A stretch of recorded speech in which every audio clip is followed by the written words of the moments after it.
Let's go through the simple steps to get you started with your Tribest Backspin Vacuum Tumbler. Get ready to vacuum seal your favorite blends and preserve your flavor profiles, textures, and nutrients. First, pour your blended contents into the vacuum tumbler and then twist on the lid. Make sure the top silicone cover is uncovered.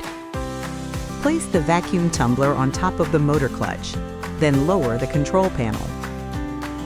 Press the auto button while holding down the control panel. This can take 10 to 15 seconds.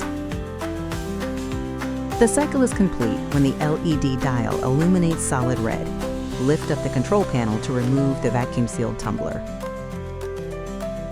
Your blends stay fresh in the fridge for up to 3 days. When you're ready to enjoy it, pull up on the tab of the silicone vacuum valve to release the air pressure. Then, twist the lid to open the tumbler. And that's it! We really hope you enjoy using your new Tribest Backspin Vacuum Tumbler.